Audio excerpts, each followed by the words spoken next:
И все, и башкиры как бы уже окончательно начали вести полномасштабную войну, взялись за оружие. Они избрали на всебашкирском Йеине. Йеин — это сход, можно вече можно назвать, да, по-русски так. У нас это называется Йеин. Так вот, на всебашкирском Йеине собрались, они избрали очередного башкирского хана, им стал Хази хан из рода Юрматы. Хази хан с рода Юрматы диелер. Мен дә бит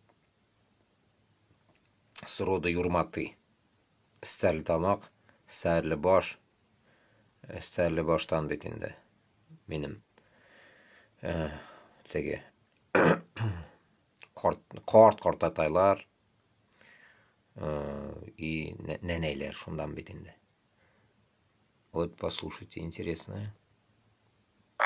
Так вот, вот этот Хази хан не планировал ограничиваться только освобождением только башкирской территории. В этот раз они решили вообще напасть на Казань, освободить казанцев от русского ига и восстановить полностью Казанское ханство. Для этого им нужно было заручиться поддержкой турецкого султана и крымского хана. Был отправлен к ним посол Мурат Султан. Он же потом впоследствии заехал на Кавказ на обратном пути и там поднял восстание дополнительно. Но, встретившись с крымским ханом и турецким султаном, башкиры не получили поддержку, что, в принципе, в будущем и сказалось на том, что вот башкирская страна так и не обрела полной независимости. Одна из причин. И башкиры начали надеяться только на свои силы. Разгромив значительные русские силы, это почти 1500 солдат, полк Хохлова, такой был уничтожен под священной горой Юрактау, башкирское войско двинулось в сторону Казани, оставив небольшие башкирские отряды для блокирования крупных крепостей на территории башкирской территории.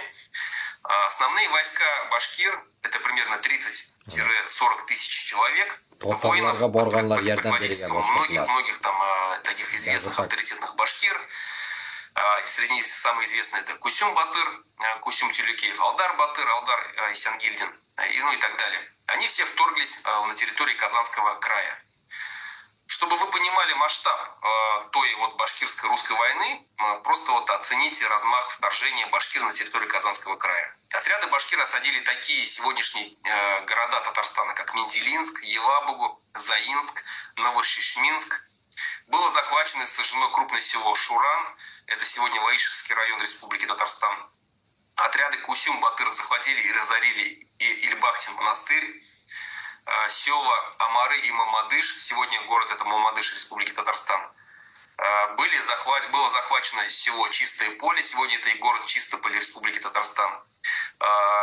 Были захвачены село Чепчуги, это тоже сегодня Чепчуги, высокогорного района Республики Татарстан. Подошли на расстоянии в 30 километрах от города Казани. Некоторые отряды башкир начали уже переправляться на другую сторону, на правую сторону реки Волги. Ставка вообще башкирского войска, вот уже они сделали ставку в Казанском крае, в селе Савруши. На сторону башкир начали переходить отряды казанских татар, марийцев, чувашей.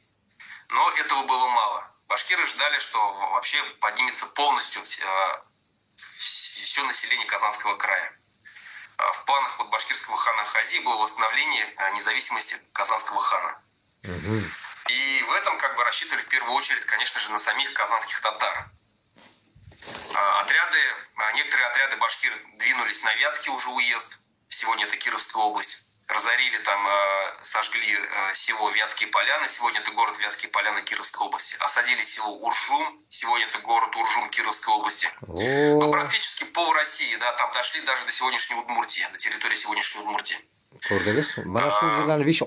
сожалению, так бывает, что Москва очень часто стравливает народы друг с другом. И на тот момент вот к царским войскам пришли на помощь калмыки. Вот здесь в количестве 10 тысяч человек. Калмыки, получается, тогда уже предали. Хана.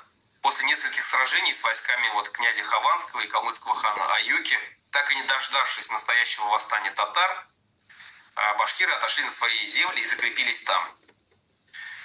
И царь Петр I, как бы с потрясенной мощью вот этот башкир, потрясенной мощью вот этой войны, вынужден был оставить башкир в покое практически на 30 лет. Башкирская страна